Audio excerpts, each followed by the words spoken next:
I have a tricky question for you.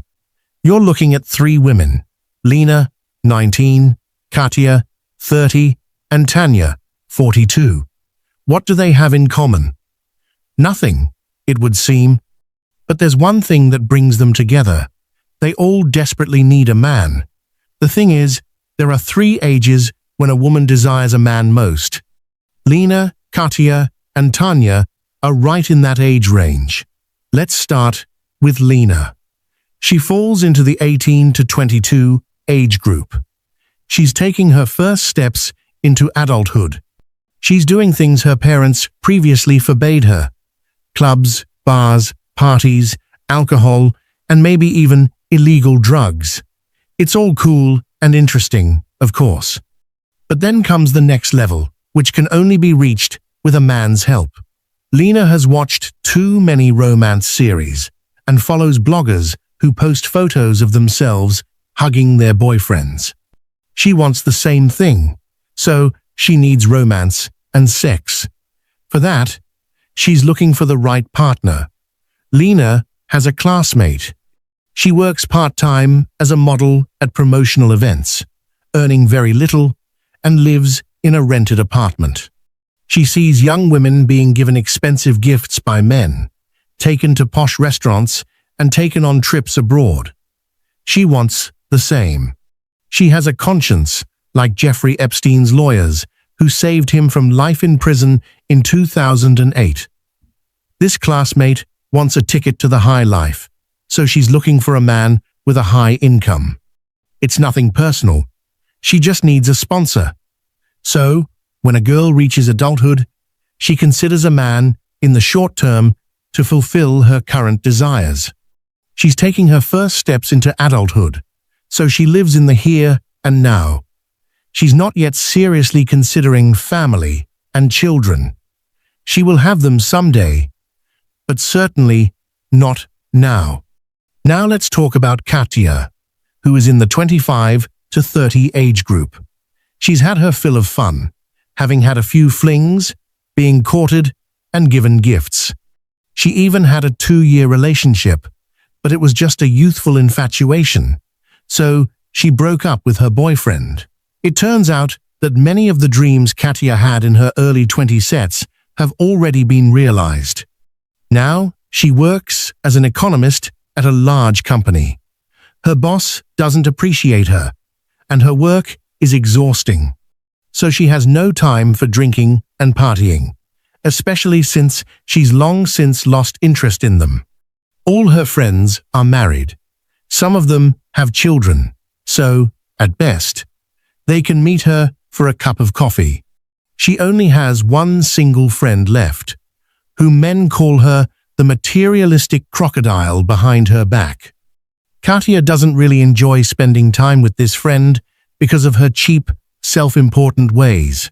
As a result, Katya is starting to think she's not getting any younger, and it's time to find a man for a serious relationship.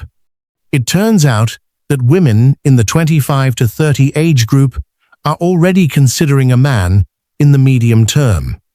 Some are looking for a husband and father for their future children.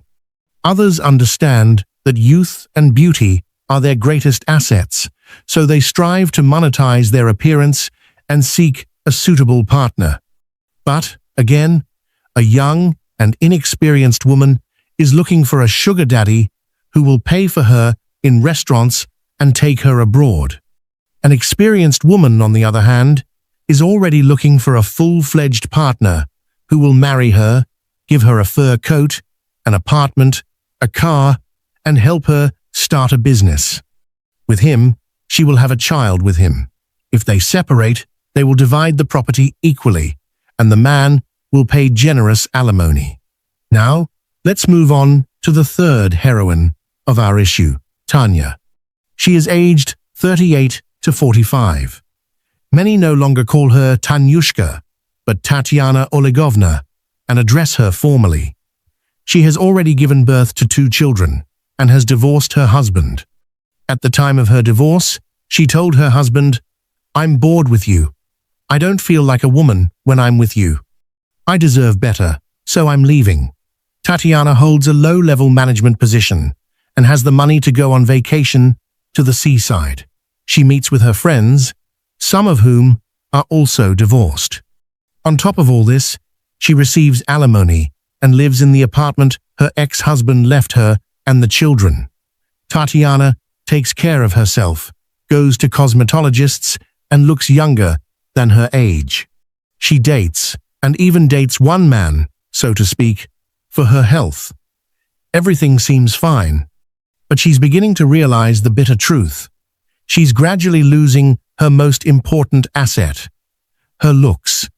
Men are increasingly turning their attention to younger competitors, and so Tatiana Olegovna is beginning to think that she's no longer looking for a casual fling, but for a man she'll spend the rest of her life with. It turns out that women in this category are already looking for a long-term partner. Such a woman might go on a wild goose chase after a divorce, but ultimately she faces a choice: either find a normal man for a relationship or continue to act like a 20-year-old. But if she chooses this path, she runs a high risk of repeating the fate of her mother, who, at 65, lives with her cat Vasily and constantly tells the story of how a successful businessman courted her, ready to give her everything she wanted, but she rejected him. That's why many women at this age stop partying and look for a committed partner. Incidentally, if a woman has young children, she may be looking for a man who will act as their father and provide for them. Now, the most important thing I want to say is this: if you start dating a woman who desperately needs a man and who falls into one of the 3 age categories mentioned above, you risk running into a problem. This problem is that you are merely a tool for her to fulfill her needs. When those needs change, she will no longer need you. For example, when 19-year-old Lena has had enough of playing at love, she will look for a man with an apartment and a stable income. When 30-year-old Katya gets married, has children, and feels fulfilled as a mother, she will want to live for herself, so she will break up with her husband. And 42-year-old Tatiana Olegovna simply won't love her partner. She will treat him as a friend and a source of resources. To avoid such problems, look for a woman for whom you're not just a wish fulfiller, but a lover. I explained how to tell if a woman loves you in a video called How to Test a Woman's Sincerity. The link to the video will be in the description and will appear here soon. And I wish you to be with a woman who truly cares about you, not your resources. I'd be grateful if you'd support my video by liking it and sharing it with your friends. This helps promote the video. And with viewer restrictions and blocking, this is extremely important. Also, subscribe to the channel and share the video with your friends. I shake your hand.